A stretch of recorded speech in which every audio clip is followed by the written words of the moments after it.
24 August 2024 the road show की राष्ट्रीय खबरों में आपका स्वागत है। बॉम्बे हाईकोर्ट ने शुक्रवार को बदलापुर की घटना को लेकर महाविकास अघाड़ी की तरफ से 24 अगस्त को बुलाए गए बंद पर रोक लगा दी। Justice DK. उपाध्याय और जस्टिस अमित बोरकर की बेंच ने 2 जनहित याचिकाओं पर सुनवाई करते हुए फैसला दिया। बेंच ने कहा कि 24 अगस्त के अलावा आगे भी किसी राजनीतिक दल या व्यक्ति को बंद बुलाने या करने की इजाजत नहीं है। कोर्ट ने सरकार को निर्देश दिया कि अगर कोई ऐसा करने की कोशिश करता है तो उस पर कानूनी कार्रवाई की जाए। बेंच ने 2024 में बॉम्बे हाईकोर्ट के दिए गए फैसले का हवाला दिया। बेंच ने कहा कि बंद पूरी तरह से गैरकानूनी है। किसी भी तरह का नुकसान होता है तो इसके लिए राजनीतिक दल जिम्मेदार होंगे। उन्हें नुकसान की भरपाई भी करनी होगी। कोर्ट के फैसले के बाद एनसीपी प्रमुख शरद पवार ने कहा कि कोर्ट के निर्देश को सुप्रीम कोर्ट में चुनौती देने का वक्त नहीं है। ऐसे में कोर्ट का आदर करते हुए मैं सभी लोगों से बंद वापस लेने की अपील करता हूं। पवार ने उद्धव ठाकरे और कांग्रेस ने बंद का समर्थन किया था। कांग्रेस में ट्रेनी डॉक्टर का रेप मर्डर करने वाले आरोपी संजय रॉय समेत 6 का पॉलीग्राफी टेस्ट होगा। इसमें कॉलेज के पूर्व प्रिंसिपल संदीप घोष के अलावा पीड़ित डॉक्टर के साथ 8 अगस्त की रात डिनर करने वाले 4 डॉक्टर भी शामिल हैं। शुक्रवार 23 अगस्त को सीबीआई ने मुख्य आरोपी संजय रॉय को सियालदा की स्पेशल कोर्ट में पेश किया, जहां कोर्ट ने उसे 14 दिन की न्यायिक हिरासत में भेज दिया है। सुनवाई के दौरान ही संजय पॉलीग्राफी टेस्ट के लिए तैयार हो गए थे। आरजी कर मेडिकल कॉलेज में 9 अगस्त को एक ट्रेनी डॉक्टर से रेप और मर्डर के विरोध में कोलकाता के डॉक्टर्स आज 15वें दिन भी हड़ताल पर हैं। उन्होंने कहा कि हमें न्याय नहीं मिला है, इसलिए काम पर नहीं लौटेंगे। इधर दूसरे संगठनों United doctors front association UDF, registered doctors association RDF, federation of all India medical association ने हड़ताल खत्म कर दी। पुणे की एक कोर्ट ने पोर्श केस मामले में नाबालिग लड़के के पेरेंट्स सहित 6 लोगों की जमानत याचिका गुरुवार 22 अगस्त को रद्द कर दी। कोर्ट ने कहा कि आरोपी ने एक्सीडेंट के बाद सड़क पर सॉफ्टवेयर इंजीनियर युवक युवती का खून सूखने से पहले सबूतों से छेड़छाड़ शुरू कर दी थी। पुणे कल्याणी नगर इलाके में 18 से 19 मई की रात 17 साल 8 महीने के एक लड़के ने आईटी सेक्टर में काम करने वाले बाइक सवार युवक युवती को टक्कर मार दी थी। दोनों की मौके पर ही मौत हो गई थी। घटना के समय आरोपी नशे में था। वह 200 किलोमीटर प्रति घंटे की रफ्तार से गाड़ी चला रहा था। नाबालिग के माता पिता विशाल और शिवानी अग्रवाल पर अस्पताल में अपने बेटे का ब्लड सैंपल बदलने का आरोप है, जिससे यह साबित हो सके कि हादसे के समय वह नशे में नहीं था। इस मामले में ससून अस्पताल के डॉक्टर अजय तावरे, डॉक्टर श्रीहरि हलनोर, बिचौलिए अशफाक मकरकंद और अमर गायकवाड़ भी आरोपी हैं। उत्तर प्रदेश के गोरखपुर में एक बस शुक्रवार 23 अगस्त को नेपाल की नदी में गिर गई। हादसे में 27 यात्रियों की मौत हो गई, 10 लोग घायल हैं। घायलों को पास के अस्पताल में भर्ती कराया गया। बस में 40 से ज्यादा यात्री सवार थे। बस नेपाल के पोखरा से काठमांडू जा रही थी। तभी तनहुन जिले के आईना नाम के पहाड़ा में सुबह 11:30 बजे हाईवे से लगभग 500 फीट नीचे नदी में जाकर गिर गई। बस में सवार यात्री महाराष्ट्र में भुसावल के रहने वाले थे। सभी नेपाल घूमने गए थे। तनहुन के मुख्य जिलाधिकारी जनार्दन गौतम ने बताया कि कुछ घायलों ने इलाज के दौरान दम तोड़ दिया। नेपाल पुलिस, सशस्त्र पुलिस बल और नेपाल सेना सर्च और रेस्क्यू ऑपरेशन चला रही है। सशस्त्र पुलिस बल एपीएफ के 45 जवानों की एक टीम भी घटनास्थल पर मौजूद है। नेपाल सेना का एक MI-17 हेलीकॉप्टर मेडिकल टीम को लेकर काठमांडू से तनहुन पहुंच चुका है। 12 गंभीर घायल यात्रियों को एयरलिफ्ट कर काठमांडू लाया गया।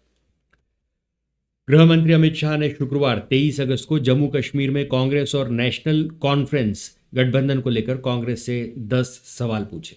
उन्होंने कहा, सत्ता के लालच में बार बार देश की एकता और सुरक्षा के साथ खेलने वाली कांग्रेस पार्टी ने जम्मू कश्मीर चुनाव में एनसी के साथ गठबंधन कर फिर अपने मंसूबों को देश के सामने रख दिया।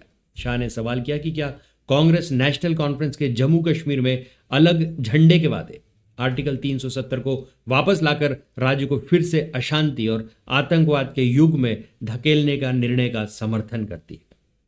उधर जम्मू कश्मीर चुनाव को लेकर दिल्ली में भाजपा की बैठक जारी है। जम्मू कश्मीर के भाजपा अध्यक्ष रविंदर रैना, जुगल किशोर, अशोक कौल और तरुण चुग बैठक में शामिल होने पार्टी चीफ जेपी नड्डा के आवास पहुंचे। राज्य में 3 फेज 18 सितंबर, 25 सितंबर और 1 अक्टूबर को चुनाव होने और रिजल्ट 4 सितंबर को आएंगे। नेशनलिस्ट कांग्रेस पार्टी एससीपी प्रमुख शरद पवार ने गुरुवार 22 अगस्त को केंद्र पर जासूसी करने का आरोप लगाया। नवी मुंबई में पत्रकारों से बात करते हुए उन्होंने कहा, हो सकता है कि मेरी इंफॉर्मेशन निकालने के लिए मेरी सिक्योरिटी बढ़ाई गई है।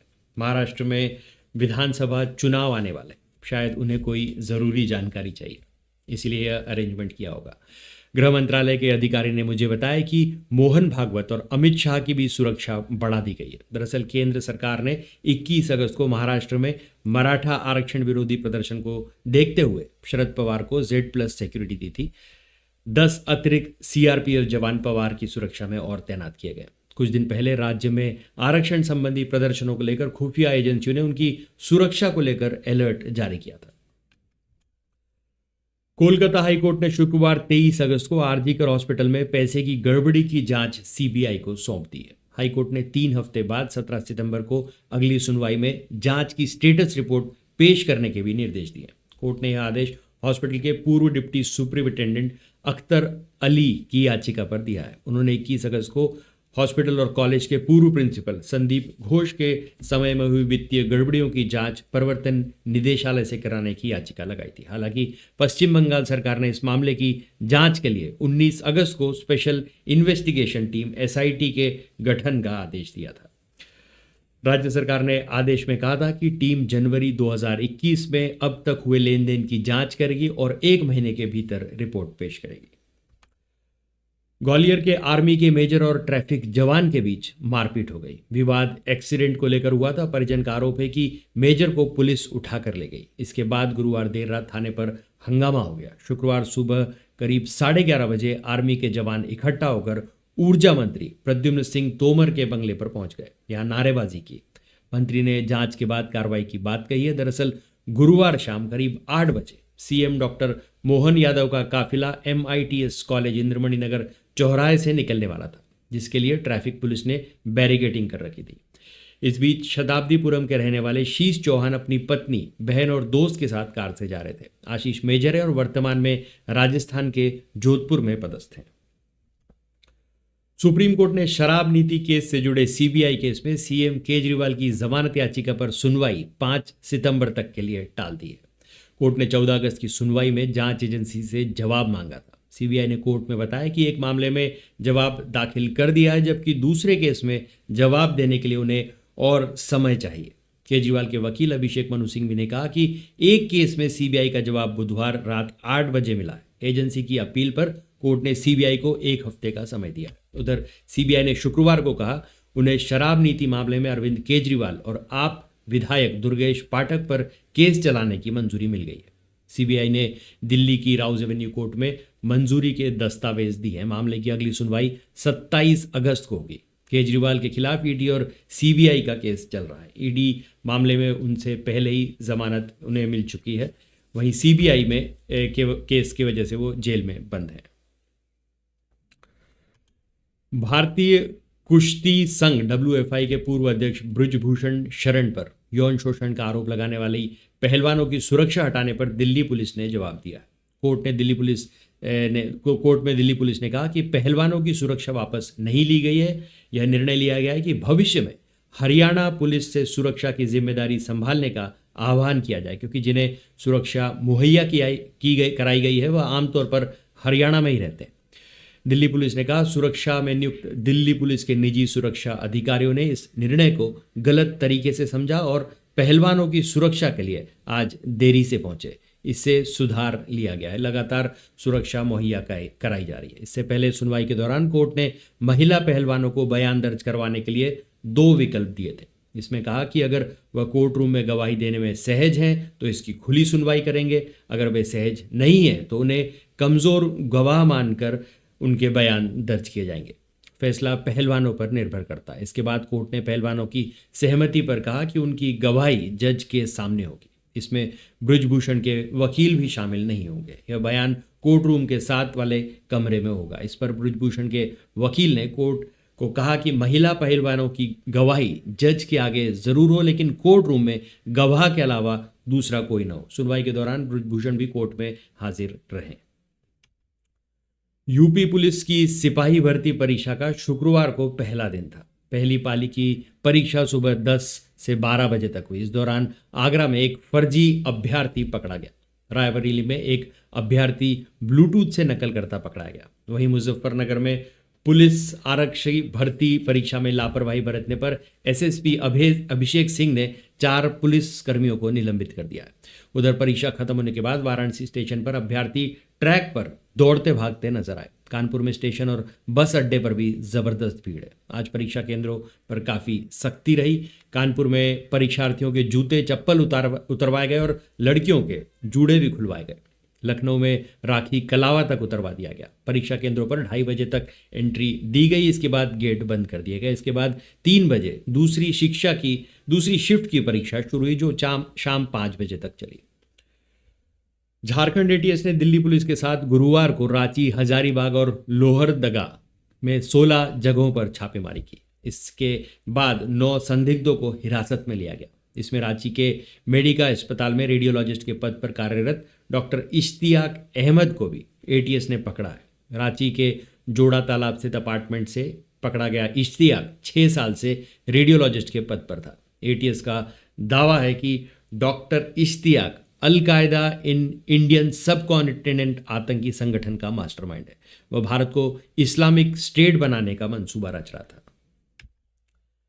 केंद्र सरकार ने शुक्रवार 23 अगस्त को सुप्रीम कोर्ट को बताया कि भारतीय नागरिक सुरक्षा संहिता 2023 की धारा 479 को 1 जुलाई से पहले दर्ज किए गए सभी विचाराधीन मामले में लागू किया जाएगा। जस्टिस हिमा कोहली और संदीप मेहता की बेंच ने देश भर में जेल अधीक्षकों से कहा कि वे धारा 479 में दी गई हिरासत की अवधि का 1/3 समय पूरा कर चुके कैदियों के आवेदनों पर कार्रवाई करें। इसे 3 महीने के अंदर निपटाएं। सुप्रीम कोर्ट ने देश की जेलों में भीड़-भाड़ से निपटने के लिए अक्टूबर 2021 में नज़र बनाई हुई थी। इस मामले पर खुद ही एक्शन लेते हुए इस मामले पर केंद्र सरकार से जवाब मांगा था।